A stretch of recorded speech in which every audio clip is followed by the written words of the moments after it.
So wait a minute. Bussy, baby oil, MAGA. What's going on? You having like a midlife crisis? I mean, I don't want to like throw that evil on you. I want to be white, Adam. There are many ways to be white. Many of the MAGA supporters out there are actually adamantly anti-baby oil.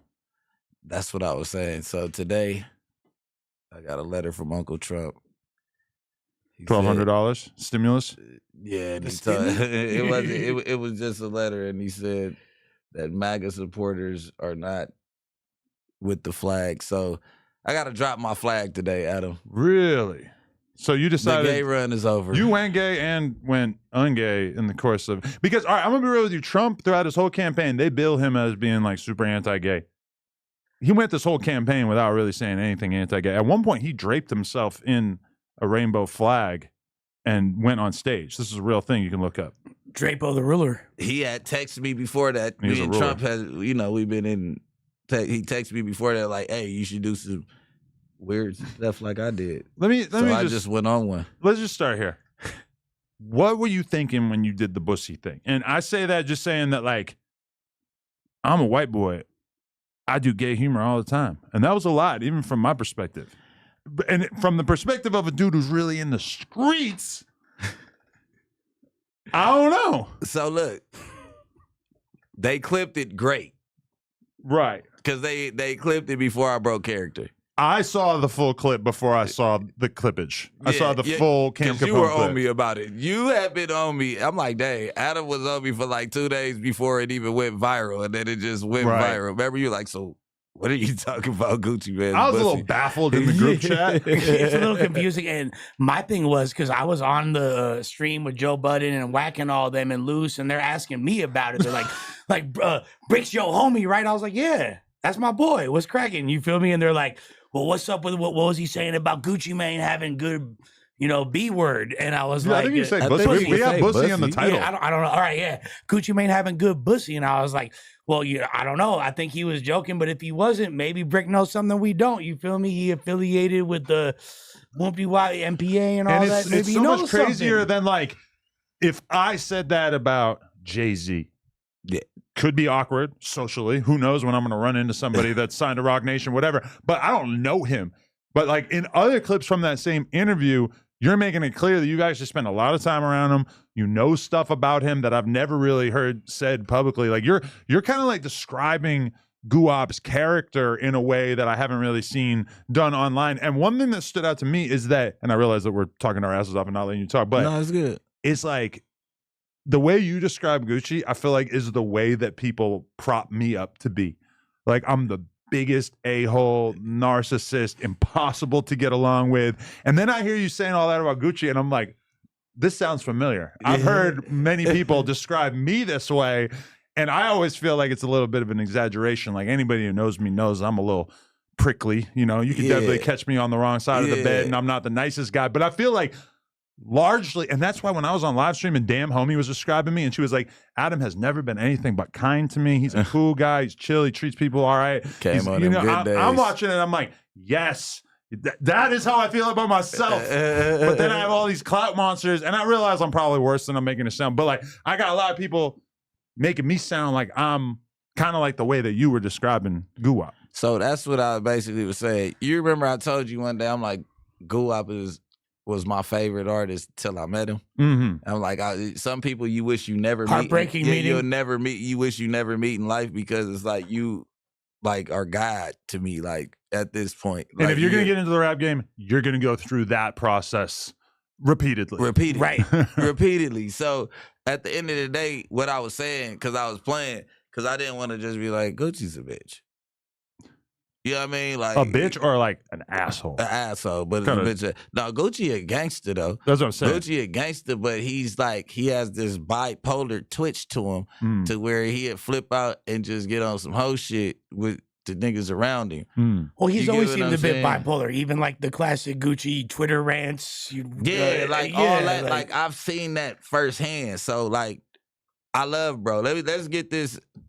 Still got hella love for him, right? But when they were saying he got rid of the whole roster, I just had a flashback of when he got rid of the whole roster and he didn't, but we all like shook.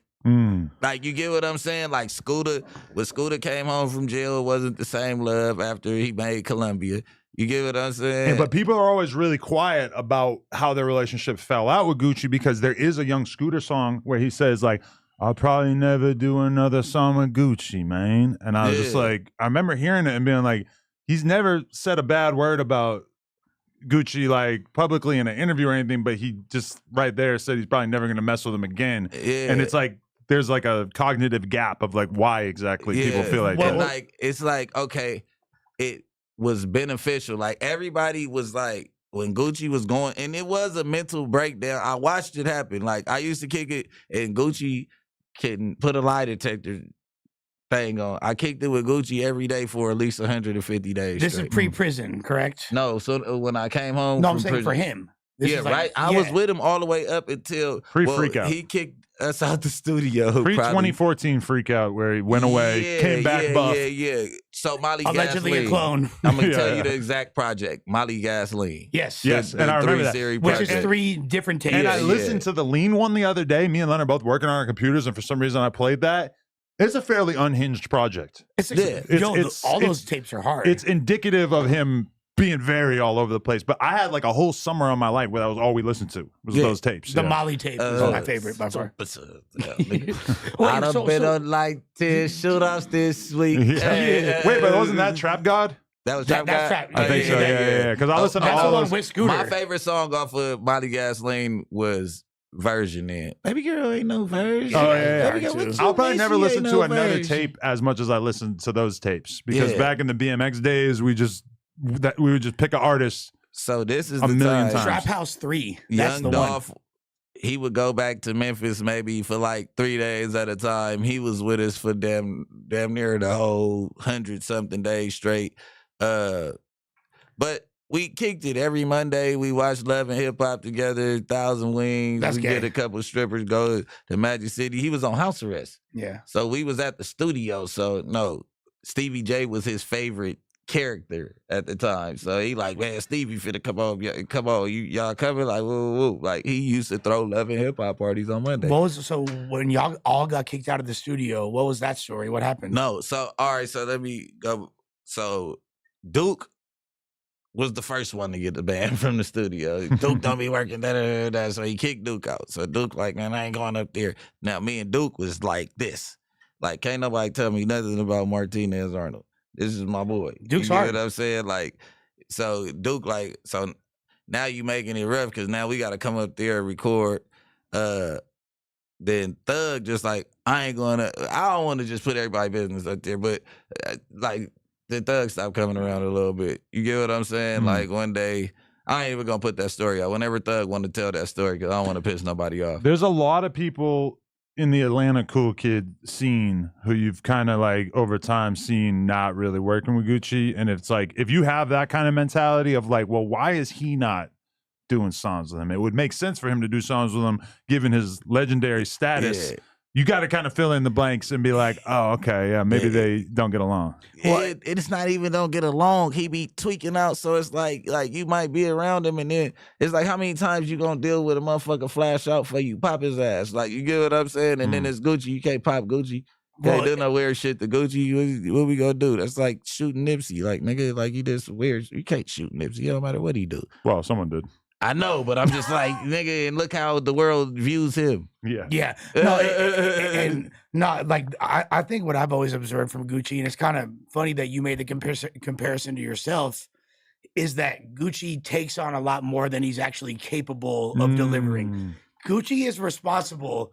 Gucci's cosign is on every single rapper from the trap era to blow up from 2011 to 2016. And still in modern times, a lot of these guys. You know? Yeah. But at that time specific, I know he's still like, he dropped everyone besides Pooh Shiesty, right? That's the thing. He dropped everyone besides Pooh. And Fujiano. Okay. Because if he dropped Pooh, he would have probably had to drop Pooh. But starting with Waka, which is actually before, that was like 2008 or whatever, you know what I'm saying? Like they fell out. How many times has he rebranded Bricc Squad? Yeah. Right. And so icy. He had to they went at it about the Bricc Squad stuff. So now it was 10-17 Monopoly, 10-17, So Icy Boy, So Icy Record. Like, this is him rebranding a million times. I don't know if he's getting a new deal through like a distribution or something where he's getting money to sign new artists, but it's like you're getting rid of all of these artists that you deal with. And I feel like it's not because of the work ethic or the talent. Like you do be signing some like he signed too many people though. Yeah, that's the thing. Like, how can you really just because you give someone? But it be that mental glitch that he got, bro. I'm trying to tell you, like that makes sense. They said that he asked for Big Scar chain back. Right. Like, who in the fuck in their right mind is getting the chain back? But you definitely believe that? I don't know. I'm just saying. I just don't want to put like the text unnecessary shit on him. But I don't wanna, no, I'm not trying to slander him. But I'm just saying, but that like was the old, series of events. Well, a couple years ago, yeah. That was but old. that's the series of events that coincide. Like it goes with this story. I'm not trying to bash Gucci. Like it's just like he flips out. Like it's not healthy for him to sign artists. When's the last time you talked to him? When he came on 20, what was that, 17? 16. That was 16 he came on. Yeah. Like May or June of 2016. Yeah. When I was with him East Atlanta Santa video. I was with him with the video with him Long Way and that whole first little tape that he dropped. I was around.